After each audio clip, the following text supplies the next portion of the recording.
नमस्कार. नमस्कार जी. नमस्कार. नमस्कार नमस्कार जी.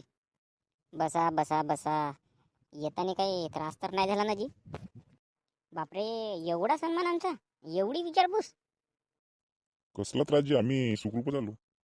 जसा काही हा पोरीचा बा विमानच पाठवणार होता. येडा कुठला. काही घेणार का आपण चहा वगैरे? बघ ना साला कसा विचारत आहे. कुत्र्याला तरी आपण विचारत नाही रोटी देतानी, आणि हा आम्हाला विचारत आहे. आम्ही का कमजोर आहो का?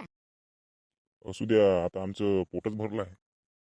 हा, काईले माझा बाप काही नाही पाहिजे म्हणते. मला मस्त भूक लागली आहे. बरं, वेळ होते आम्हाला. पोरगी दाखवा, कारण आम्हाला खूप लांब जावं लागते. शिलावती द्या पारूला सांग लवकर आवर म्हणून. हो जी, पारूचे पप्पा आताच सांगतो लगेच. बापरे, आपली वालीच नाव पारू. पारू ग पारू, काळी नको माझ्या दारू. बेटा, तुझं शिक्षण किती झालंय आणि तुला काय काय येतं?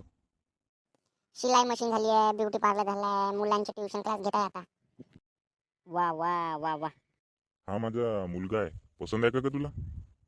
इश्श, तुमचा मुलगा काम कोणता करते की? सरकारी खात्यात आहे.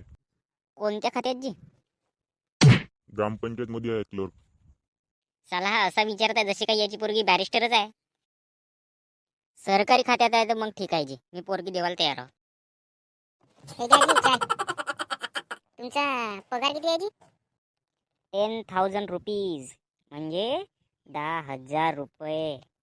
सांगितलं होतं 40-50 हजार रुपये पगार आहे, आणि तुम्ही सरकारी खात्यात आहे म्हणून. हो, मी सरकारी खात्यातच आहे. 6 महिन्यासाठी होतो. आता सरकारने 5 महिने अजून कार्यकाळ वाढवलाय. मी युवा कार्य प्रशिक्षण योजनेअंतर्गत कर्मचारी आहे. काय असा तसा नाही आहे. म्हणजे तुम्ही 11 महिन्यासाठी जा, मग तुम्ही घरीच बसाल. तुला काय वाटलं, तू एवढी कारी आणि मी तुला मागितलं असतो? सरकारीवारी नसतो बघितलं का मी परमनंट असतो तर. माझं आयुष्य पुरा बरबाद केलं या माणसानं. थांबा, माझ्या पप्पाला नाव सांगतो. का रे, तू आपल्या बापाला सांग, नाही तर कोणाला बोलवणार. माझं डोकं नको खाऊ.